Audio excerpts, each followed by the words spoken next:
안녕하십니까. 클릭이 사람의 유진수입니다. 100세 시대 맞이하면서 누구나 이제 건강에 큰 관심을 갖고 있는데요. 통합의학에 대해서 들어보셨는지 모르겠습니다. 통합의학의 선구자로 불리는 분이 있습니다. 고창 석정 웰파크 병원장이신 전세일 원장과 함께 또 이와 관련해서 이야기 나눠보겠습니다. 안녕하세요. 네, 안녕하십니까. 반갑습니다. 어서 오십시오. 통합의학, 생경하게 좀 다가오는 분들에게 쉽게 좀 설명을 해주신다면요. 의학 그러면 이제 여러 가지 이름으로 불려지는데요. 예. 예를 들면 서양에서 발전된 서양의학, 또 동양에서만 있었던 동양의학. 네. 그런데 이제 최근 들어서는 서양의학도 아니고 동양의학도 아닌, 그러니까 이제 그 문화권마다 있었던 전통의학, 예를 들면 뭐 아라비아 또는 인도의 아유르베다, 뭐 또 아메리칸 인디안들의 무슨 전통의학, 네. 뭐 이런 그 각 문화권마다 있던 전통의학과 민속의학이 있거든요. 네, 네. 그거는 동양의학도 서양의학도 아닌데 그걸 통틀어서 우리가 대체의학, 보완의학 이렇게 부르잖아요. 네. 그래서 이걸 따로따로 해서는 의학의 발전도 없고 도움도 안 되고 연구가 안 되기 때문에 이걸 다 같이 수용해서 다 같이 연구의 대상으로 삼아서 연구하고 시술하는 것이 좋겠다 해서 서양의학과 동양의학과 대체의학을 한데 아우러 이제 연구하고 시술하고 하는 의학을 통합의학이라고 부르는 거죠. 그렇군요. 사실상 그런데 서양의학에서는 과학적으로 입증이 안 되거나 한 것 이론들은 잘 믿으려 하지가 않잖아요. 그렇죠. 그래서 이 통합의학이나 대체요법은 있는 그대로를 대체요법이라고 그래요. 예를 들면 네. 이제 뭐 서양의학에서는 아직 알려지지 않거나 인정도 안 하는 거지만 무엇을 먹는다. 그럼 무슨 요법이죠. 네. 그 요법은 요법대로지만 그런 것을 연구하는 의학이 대체의학이에요. 그러니까 대체요법을 대상으로 연구하는 과학적으로 연구하는 의학이 대체의학이기 때문에 네. 이제 그것을 다 대상으로 삼아 시술하고 연구한다는 과학적으로 앞으로 연구한다는 거지 그걸 있는 그대로 받아들이고 사용한다는 게 아니죠.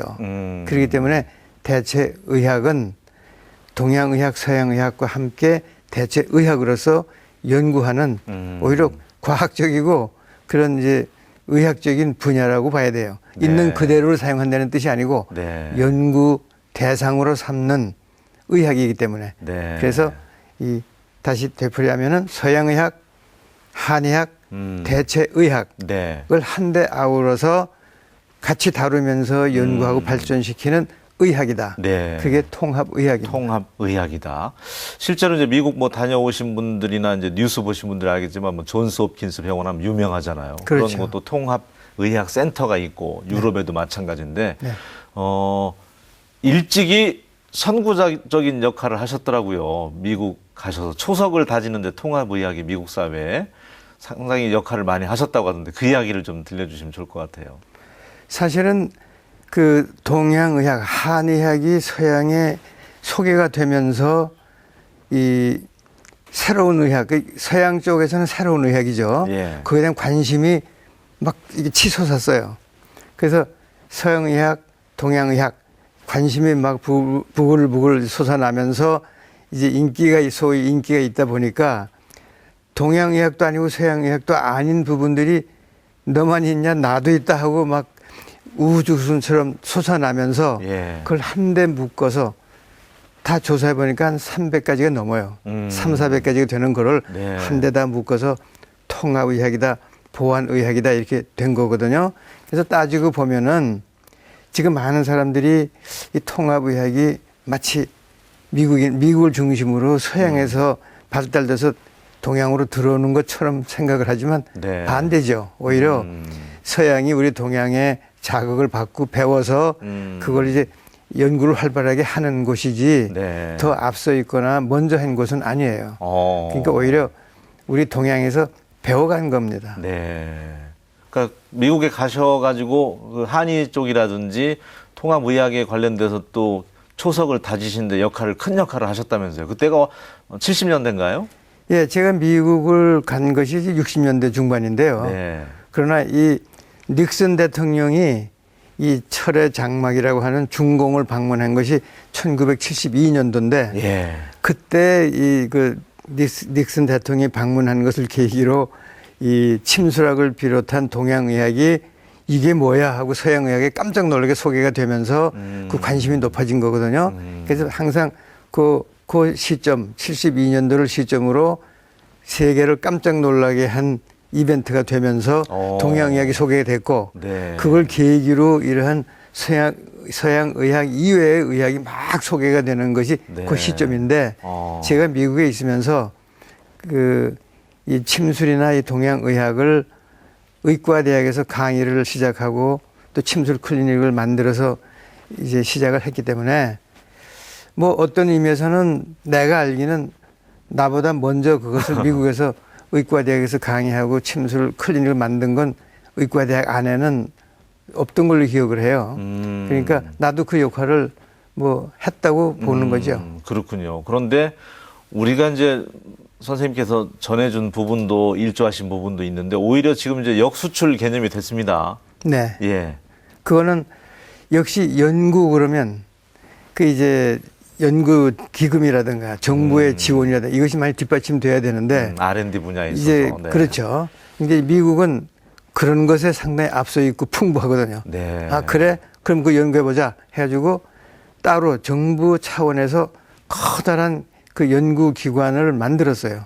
그러니까 이제 미국의 원래 국립보건원이 NIH라고 있는데 그 안에 네.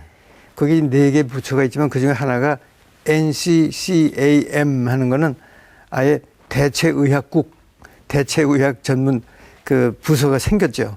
아주 막대한 연구비를 쏟아부어요.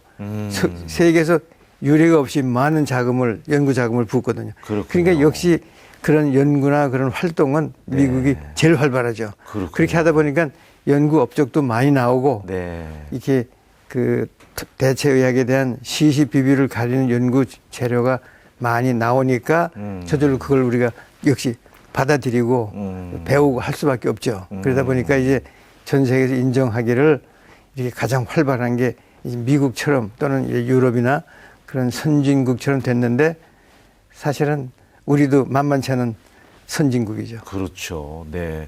사실 우리도 이제 양한반 뭐 통합 진료도 이제 이루어지고 협진이라고 하잖아요. 네. 네. 하고 있고 늦었지만 앞으로도 이제 가야 될 대세가 아닌가 그런 생각이 드는데 지자체에서도 통합의학 관련돼서 장흥 쪽이죠. 박람회라든지 예, 그런 병원들 유치하기 위해서 굉장히 앞장서고 있다고 들었습니다.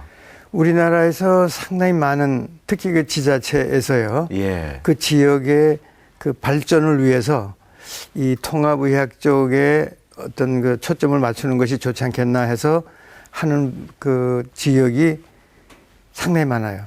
이제 정부에서 그 신청을 받은 프로젝트들 보면은 100개, 200개 정도 지역에서 막 이렇게 신청이 들어오고 그 중에 일부가 선정이 되고 하는데 그렇게 관심이 많은 건 사실이고요. 네. 특히 그 지역적인 특색을 살려서 특성을 살리죠. 이게 특산물이라든가 여러 가지를 같이 이게 융합을 시키면은 그 지역의 특성이 있는 통합의학의 어떤 중심지를 만들 수가 있어서 상당히 좋은 발상이고 좋은 계획이라고 생각을 해요.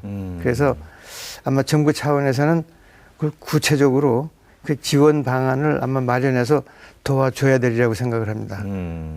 결국은 이제 뭐 의료보험 관련돼서 이제 풀어주는 역할. 아무래도 이제 통합의학 하게 되면 지금 의료보험 재정이 약한 상황에서 수가라든지 이런 부분이 또 부담될 수도 있잖아요.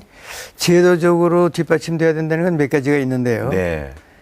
어떤 요법을 허락을 해줄 거냐, 합법적으로. 네. 또 그것을 누가 하는 거를 제도적으로 허락을 할 거냐. 의사들만이 해야 되느냐, 아니면 의사가 아닌 의료인들, 다른 의료인들도 하느냐, 아니면 의료인이 아니라 일반인들도 일정한 교육을 받고 훈련을 받으면 하게 하느냐, 아니면 이거는 그런 면허와는 상관없이 누구나 할 수 있느냐 하는 그런 것을 제도화해 줘야 되고요. 네. 그러려고 그러면 또 그럼 교육은 어디서 누가 어떻게 그렇죠. 하느냐 이런 네. 제도적인 뒷받침이 다 돼줘야 되기 때문에 그래서 이거의 그 발전은 그런 이 실질적으로 교육이 앞서야 되고요. 뭐가 뭔지 알아야 되니까. 네. 그다음에 교육과 그럼 이걸 또 시시비비를 가리는 그 과학적인 연구가 뒷받침이 돼야 되고요. 그 연구를 하려고 그러면 실제로 임상을 통해서 그 결과가 있어야 되거든요. 그렇죠. 근데 그거를 네. 또 제도적으로 이렇게 조절해 줘야 되기 때문에 이 네 가지가 동시에 이 테이블의 네 다리처럼 동시에 발전해서 동시에 진화해 커야지 발전이 되기 때문에 지금 우리가 지금 그런 단계에 있고 지금은 잘 이렇게 성장이 되고 있다고 봅니다. 균형 발전을. 그렇습니다. 미국의 경우에는 그러면은 양 의사가 침도 넣고 뭐 뜸도 이렇게 하고 양방 치료도 하고 뭐 이렇게 하나요? 미국의 지금 실제 상황은요? 네, 그러니까 그 제도 안에서 허락하는 범위 내에서 이렇게 하게 하는데 그런데 이제 역시 네. 미국은 서양 의학을 중심으로 서양 의학 위주로 거기서부터 이렇게 출발하는 그런 통합의학이기 때문에 우리와 같은 전통적으로 이렇게 조화를 이루는 그런 통합의학하고는 조금 다른 그렇기 때문에 오히려 나는 우리가 더 그런 면에서 앞서 있고 깊이가 있고 네. 더 이 세계를 주도할 가능성이 오히려 우리에게 있다고 생각하는 이유는 네. 바로 거기에 있습니다. 그렇군요. 모든 병원이 추구하는 게 이제 환자 중심 병원이잖아요. 그렇습니다. 통합의학으로 이제 치료를 하게 되면 환자에게도 엄청난 그 좋은 영향을 미칠 것 같은데요. 환자에게는 어떤 효과가 있을까요? 이게 한 가지만 가지고 하는 것보다 네. 다른 걸 추가로 하는 걸 우리가 보완적으로 한다는 거고요. 이거 말고 이걸 하는 게 대체거든요. 그래서 보완 대체법이라고 그래요. 그러니까 서양 의학에서 이미 확인되고 알려진 가장 좋은 치료법을 할 건 다 해야 되고요. 거기다가 보완적으로 더 추가로 하거나 이제 임시 뭐 대신에 이걸 한다든가 하는 것을 이 프로그램을 가지고 한다고 그러면 네. 상당히 좋은 이 보통 우리가 시너지 효과라고 그러는데 확실히 그런 거는 이 나타나고 보여주고 있고 연구가 뒷받침돼요. 그런데 덮어놓고 이렇게 융합을 해서 하면은 아주 시너지 효과가 참 좋다. 막연하게 생각하는 것도 위험한 게 네. 이렇게 특효약일수록 효과도 좋지만 부작용도 심한 것이 특효약이고요. 네. 약 효과가 미미할수록 부작용도 미미하거든요. 그러니까 이게 제대로 하면 굉장히 효과가 좋을 수 있는 반면에 잘못 쓰면 부작용을 또 심하게 일으킬 수도 있는 것이 이 분야이기 때문에 네. 그래서 이 대체의학, 이 통합의학 그러면 전문가들이 해야 좋은 시너지 효과가 나고 네. 그렇지 않고 제대로 공부도 안 하고 전문가가 아닌 분들이 할 때는 어설프게 하면 부작용이 날 확률이 더 많고요. 그러니까 조심해야 되는 분야이죠. 전문 인력에 꼭 양성이 돼서 그 맞게 이제 치료가 돼야 되겠네요. 그렇습니다. 원래 이제 원장님은 재활의학 쪽에 오랫동안 또 치료를 해 오셨는데 그러면은 통합의학과 재활의학이 접목된 치료 사례를 좀 말씀해 주실 수 있을까요? 제가 이 호기심이 많아서요. 네. 학문적인 호기심이 많아서 그 전문 그 수련 이제 공부를 여러 가지를 했어요. 뭐 예를 들면 뭐 방사선과 안과 그다음에 가정의학 그거 다 수련 받아서 한의학도 물론이지만 그리고 마지막으로 이렇게 그 소위 우리가 얘기하는 레지던트 수련을 재활의학을 한 이유가 네. 그 이유 자체가 통합의학을 하기 위해서 내가 재활의학을 했고요. 왜 그런가 하면 그 전문 분야 중에 재활의학이야말로 통합의학으로 이렇게 그 응용하고 융합하기 참 좋은 과목이라는 생각이 들어서 했기 때문에 네. 오히려 재활의학 분야가 통합의학을 이렇게 활용하기에 참 좋은 분야죠. 예를 들면은 우리가 재활의학 그러면 뇌 손상이나 척수 손상 또는 근골격계통 네. 또는 통증 이걸 많이 다루는 분야인데 맞아요. 이 통합의학이 바로 그런 마비 증상이라든가 통증이라든가 또 그에 무슨 근골격계통 관절 이걸 많이 다루잖아요. 그러니까 이게 접목이 참 잘 돼요. 그렇기 때문에 뭐 모든 우리가 다루는 환자들이 다 해당되는 겁니다. 이게 네. 재활의학과 통합의학. 그리고 또 통합의학 그러면은 이런 정통의학 말고 딴 것이 아니라 다 끌어안는 거기 때문에 아우르는 그렇죠. 네. 그러니까 이것도 하면서 이것도 하고 이거 하면서 이것도 하는 거기 때문에 그 별개가 아니라 범위가 조금 넓어지거나 같은 거라도 조금 사용 방법이 좀 다르면 다 그게 대체의학에 속하기도 하고 통합의학에 속하기도 한 거죠. 그러니까 오히려 재활의학에서는 사용할 그 여유가 여지가 너무나 많은 분야입니다. 어떻게 보면 엄밀한 그 경계에서는 이제 무너졌습니다.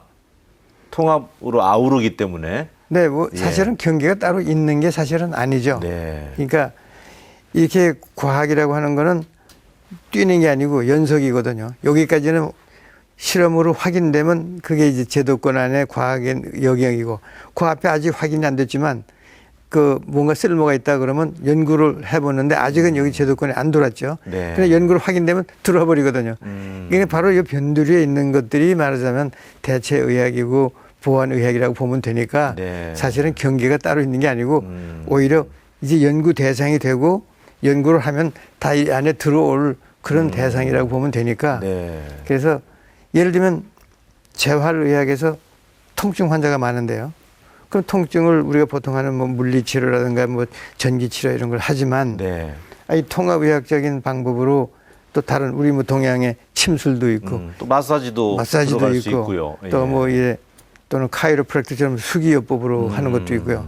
또 심리적으로 여러 가지 심리요법이 있거든요. 네. 지금 심지어 최면도 사용할 수도 있는 것이고 또 뭐 기공 뭐 이런 치료 방법도 사용할 수 있고요. 그러니까 수백 가지가 되는데 그걸 다 이제 연구한 전문가들은 이렇게 접목시켜서 응용할 여지가 너무나 많습니다. 그러니까 여기 하나만 뭐 뭉쳐서 이렇게 좀 뻐근하다 할 때라도 뭐 주사도 맞으면서 그렇죠. 또 마사지도 하면서 네. 또 스트레칭도 하면서 그렇습니다. 여러 가지가 이제 통합의학으로 접근해서 이제 치료가 가능하다는 건데 네. 현대인들이 스트레칭 하나만 잘해도 건강하다면서요? 그러니까 이제 예. 우리가 그 운동이 상당히 우리 중요하잖아요. 예. 근데 스트레칭도 그 운동 중에 하나예요. 우리가 운동 그러면 근육을 강화시키는 운동이 있고 그다음에 이 유연성을 유지시키는 운동이 있고 오히려 긴장된 근육을 이완시키는 그런 운동이 있고 심장과 폐를 강화시키는 운동이 있는데 네. 그 중에 하나가 유연성을 유지하는 그 우리 몸의 유연성이라는 거는 젊음과 건강의 상징이에요.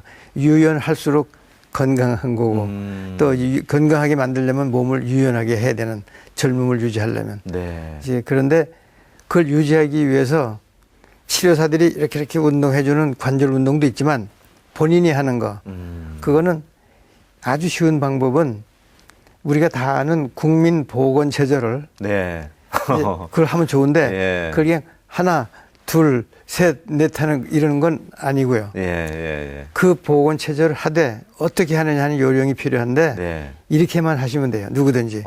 보건체조를 하되 예. 올라가는 동작을 하면은 끝까지 아. 하나 둘에 맞추지 말고 네. 천천히 끝까지 쭉 올라서 더 이상 안 올라갈 때까지 하고 예. 옆으로 이렇게 하는 동작이라면 그 이상 더 안 갈 때까지 까지 이런 동작을 그 보건체조를 한 세트로 처음부터 끝까지 이렇게 해서 한 2번 되풀이하면 네. 아주 훌륭한 스트레칭 운동이 되고 건강에 아주 도움이 되죠. 저희 초등학교 뭐 중학교 때는 또 국민체조 보건체조 했었는데 그렇죠. 안 해본 지도 참 동작이 기억날지 모르겠습니다. 근데 하나 둘에 맞추다 보면 올라가다 내려와야 되고 가다가 예. 이게 아니고 예. 이건 끝까지 왜냐하면 우리 몸의 근육과 관절을 힘껏 한 번씩 늘려줘야 되는 것이 스트레칭 운동이니까 네. 끝까지 근육과 힘줄을 늘려준다 하는 생각으로 끝까지 이렇게 늘려준다는 거죠. 끝까지. 네. 아마 이 텔레비전 시청하시는 분들께서 원장님 연세가 가늠이 안 될 수도 있습니다. 피부도 좋으시고 건강하시고 말씀도 아주 잘하셔서 그럴 수 있는데 80 되셨다고요. 2016년에. 예, 이제 예. 80살짝 넘었습니다. 건강 비결 여쭤보면 꼭 말씀해 주시는 게 건강 5정법 전도사라면서요. 네. 건강 5정법이 어떤 건가요? 이제 건강을 유지하려면은 이런 게 있잖아요. 뭐 건강을 지키기 위해서 해야 되는 게 있고 예. 해서는 안 되는 게 있잖아요. 네. 술, 담배 하지 말아라. 예. 뭐. 근데 네. 그것도 해야 되는 걸 또 제대로 해야 되는 요 그 세 가지를 우리가 하나의 원칙으로 삼는데 해야 될 건 하고 하지 말아야 될 건 하지 말고 하되 제대로 하라 이러는 건데 5가지를 제대로 하라. 그래서 5정법. 너무나 간단한 거예요. 제대로 먹고 제대로 운동하고 제대로 잠자고 네. 매일 뭐 우리 끊지 않고 해야 되는 게 숨 쉬는 게 생명이잖아요. 숨. 네, 네, 네. 그러니까 숨을 제대로 쉬어야 되는 거. 그다음에 마음. 제대로 쓰기. 네. 그 5가지가 오정법인데 네. 이거를 생활화, 습관화 늘 해야 되거든요. 뭐 의식해야 되는 게 아니에요. 예를 들면은 우리가 운전할 때 요걸 잡아다녀야지, 뭐 이걸 밟아야지, 뭐 이런 생각 안 하고 그냥 밟고 속도 그렇죠. 내고 네. 하잖아요. 그것처럼 이 5가지를 생각 안 하고 자동적으로 자연스럽게. 하는 그런 습관화가 되면 그러면 그걸 제대로 하는 한은 이렇게 건강해지죠. 근데 나는 그거를 연구하고 가르치고 하다 보니까 나도 모르게 그걸 생활화, 습관화가 돼서 네. 늘 하고 있어요. 뭐 특별한 비결이라는 건 없고 그냥 오정법을 그냥 생활화하고 간단하지만 있죠. 제대로 숨 쉬는 건 어떤 게 제대로 숨 쉬는 건가요? 우선 오염된 공기를 피해야 되는데 네. 일부러 오염시킬 필요는 없잖아요. 요즘은 담배를 핀다는 거는 일부러 오염시키는 오염된 거거든요. 공기를 그러니까 마시는 거죠. 네. 이제 그러니까 이 일부러 오염되는 담배 이거는 아무리 연구를 해도 나는 지금 그것도 연구 대상인데 모든 사람, 많은 사람이 좋아하는 담배는 좋아하는 이유가 있을 것이다. 네. 혹시 몸에 좋은 담배는 없을까? 아직도 제 연구 대상이에요. 근데 아직까지 찾지 못했어요. 몸에 좋은 담배를. 네. 그러니까 아직은 좋지 않으니까 담배 같은 걸 안 피는 게 좋겠고 네. 오염된 장소, 공기는 피하고 그다음에 중간에 그 호흡 운동이 있어요. 그게 바로 복식 호흡이 굉장히 좋은 의학적인 이유가 있어요. 하루에 몇 번씩 이렇게 중간중간에 그 복식 호흡. 뭐 코로 숨을 쭉 들이쉬고 깊이 들이신 다음에 입술로 이렇게 휘파람 부는 그런 모습을 쭉 내뱉고 네. 그런 걸 천천히 되풀이하면 그 복식 호흡의 효과가 나타나거든요.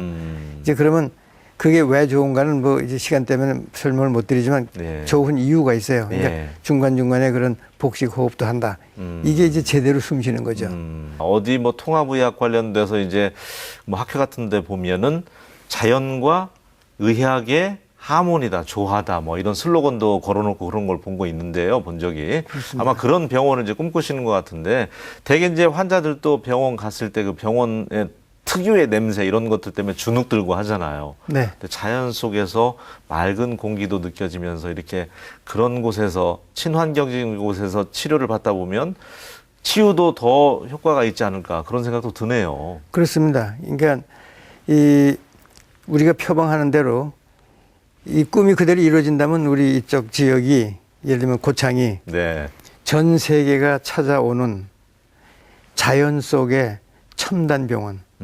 그래서 이제 고창 그러면 이제 세계 어디서든지 그 고창 코리아 이렇게 알게 그러한 아주 세계의 최대 그러한 그 건강센터가 바로 이곳에 만들어지게 하는 거. 네. 이게 우리 모두가 해야 될 일이고 또 내가 이제 그 꿈을 꾸는 같이 참여해서 하고 싶은 일입니다. 그러니까 농촌에서도 요즘 뭐 6차 산업이 대세다고는 들어보셨을 거예요. 그렇듯이 병원도 이제는 힐링도 하면서 치료도 받고 또 관광도 하고 그곳에 또 머무르면서 뭔가 힐링을 얻어갈 수 있는 이런 병원이 이제 고창에 어떻게 보면 세계 최초로 이제 들어서는 거네요. 그렇습니다. 네. 앞으로도 환자 중심 병원 될 수 있도록 편안하게 치료받을 수 있는 공간 만들어 주셨으면 좋겠습니다. 감사합니다. 오늘 함께 해주셔서 감사합니다. 네, 감사합니다.